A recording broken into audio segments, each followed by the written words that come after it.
नमस्कार दोस्तों। तो कल हमने एक बीएसटीसी एग्जाम्स के बारे में वीडियो डाला था। उस पर कई दोस्तों के कमेंट्स आए थे, इंस्टा यूट्यूब पर कमेंट्स आए थे और पर्सनली दोस्तों ने मुझसे कहा था। तो सबसे पहले आप ये एक वीडियो देखें। नमस्कार दोस्तों, 20 मई को आपके प्री डीलर का एग्ज़ाम होने वाला है, जिसके प्रवेश पत्र आ चुके हैं।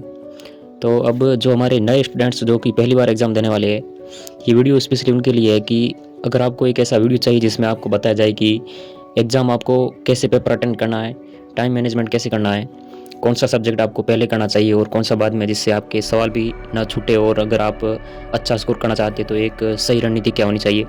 इस प्रकार अगर आपको एक वीडियो चाहिए तो आप कमेंट करें, मैं अपना अनुभव एक वीडियो में बताऊंगा और वीडियो अपलोड कर दूंगा। आप अपने विचार भी ज़रूर बताएं। धन्यवाद। तो फाइनली दोस्तों, आज की इस वीडियो में हम पूरी चर्चा करेंगे कि आपको आखिर पेपर अटेंड कैसे करना है। अब काफ़ी दोस्तों का ये तर्क हो सकता है कि इस तरह की वीडियो उन्होंने पहले ही देख ली है, कई शिक्षकों ने इस पर बताया है। मैं ये सारी बातें आपको अपने एक्सपीरियंस के आधार पर बता रहा हूँ, क्योंकि मैंने 2 साल पहले प्री डीलर का एग्जाम दिया है। तो एक अभ्यर्थी के रूप में क्या क्या चुनौतियाँ हमें फेस करनी पड़ती है, पेपर अटेंड करने के दौरान हमारे माइंड में क्या क्या चलता है और क्या क्या किस तरीके से पेपर अटेंड किया जाए, और सारी चीज़ों पर हम अपने अनुभव बताने का प्रयास करूँगा। तो आप ये वीडियो देख सकते हैं। और कोई भी मतलब किसी बिंदु पर अगर मैं चर्चा नहीं कर पा रहा हूँ तो आप मुझसे कमेंट कीजिए, मैं आपको पर्सनली उसका जवाब देने का प्रयास करूँगा। तो चलिए दोस्तों, ये वीडियो शुरू करते हैं।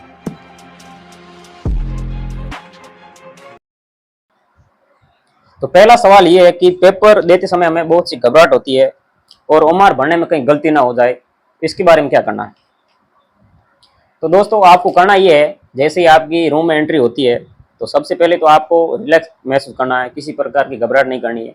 और एक चीज़ आपको ध्यान में रखनी है, आप ओमार भर रहे हो, आपको कोई भी चीज़ समझ में नहीं आ रही है, तो आप घबराने की बजाय जो भी आपके पर्यवेक्षक है, जो कि आपके एग्जामिनर रूम में है, आप कोई भी डाउट हो सीधा उनसे पूछे। आप कोई भी चीज़ समझ में नहीं आ रहा, आप उनसे पूछे।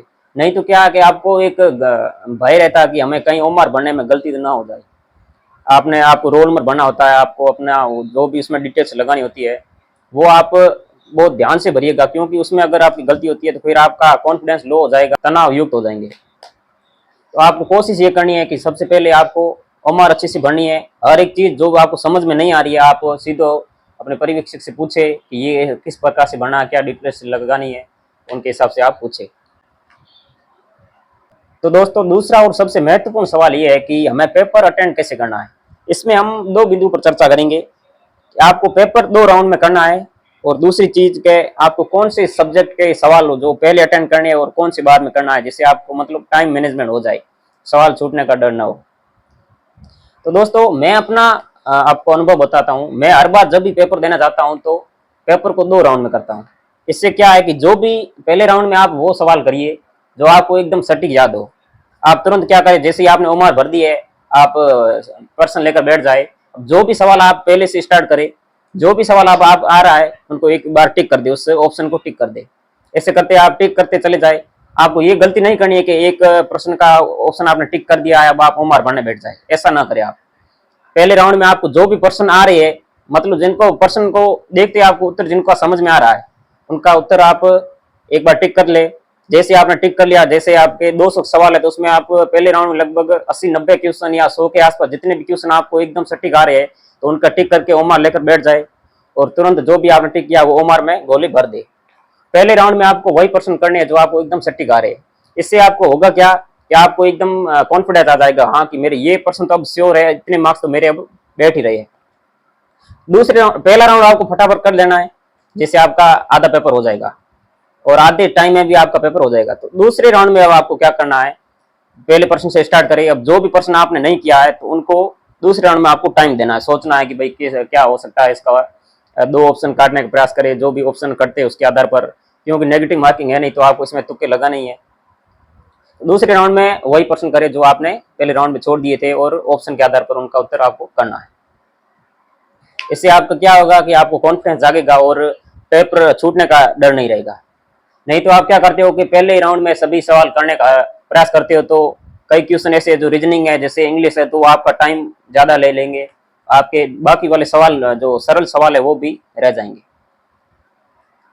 और दूसरा पॉइंट दोस्तों ये है कि आपको पेपर अटेंड कैसे करना है, मतलब कौन से सवाल आपको पहले करने हैं और कौन से सवाल जो बाद में करने हैं। तो दोस्तों मैक्सिमम स्टूडेंट्स, यहाँ तक कि मैंने भी क्या किया था मैं आपको बताता हूँ। तो सबसे पहले आपको जो सवाल जैसे जीके है, हिंदी है और शिक्षण अभिरुचि है, इनको आपको पहले करना है, क्योंकि ये ऐसे सवाल है जो आपका ज्यादा टाइम नहीं लेंगे। तो आपको ऐसी गलती नहीं करनी है जो कि ज्यादातर स्टूडेंट्स करते हैं और कॉन्फिडेंस में आकर कि मेरी तो रीजनिंग अच्छी है तो मैं पहले रीजनिंग करूंगा। दोस्तों आपको ऐसी गलती बिल्कुल नहीं करनी है। आपको पहले राजस्थान जीके ले लो या शिक्षण अभिरुचि ले लो या हिंदी ले लो, ऐसे सवाल जो मतलब एकदम पहले देखने में हमको उसका उत्तर या तो मिल जाएगा या फिर हमें नहीं आ रहे होते, ज्यादा टाइम नहीं लेते हैं। तो पहले वही सब्जेक्ट करें जो आपको आ रही है। अब मैंने क्या किया था मैं आपको बताता हूँ। तो दोस्तों मैंने जैसे ही ओमार भर दी, मैंने तुरंत देखा कि राजस्थान जीके के जो सवाल मेरे को आ रहे थे मैंने उनको तुरंत किया। उसके बाद मैं गया हिंदी के ऊपर, हिंदी के जो सवाल आ रहे थे मैंने तुरंत उनको टिक कर दिया। फिर मैं गया शिक्षण अभिरुचि पर। तो ये सब्जेक्ट जो सरल सरल है इनको मैंने पहले कर लिया था। उसके बाद मैं गया रीजनिंग पर। हालांकि मेरी रीजनिंग भी अच्छी थी, पर रीजनिंग अच्छी होने के बावजूद भी वो टाइम ज्यादा लेती, क्योंकि उनको मिलान के आधार पर उनका उत्तर आपको निकालना होता है। तो उसके बाद रीजनिंग की और उसके बाद इंग्लिश, क्योंकि इंग्लिश ज्यादातर स्टूडेंट्स के कमजोर रहती है। तो मैंने लास्ट में इंग्लिश की थी और इंग्लिश भी मेरा ठीक ठाक था, मतलब मेरे 20 में से 11-12 क्वेश्चन ठीक हो गए थे, टाइम भी उतना नहीं था।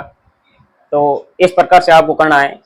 सबसे पहले राजस्थान जीके कर दो, उसके बाद आप हिंदी कर दो, उसके बाद शिक्षण अभिरुचि कर दो, लास्ट में आपको इंग्लिश और रीजनिंग ये करना है।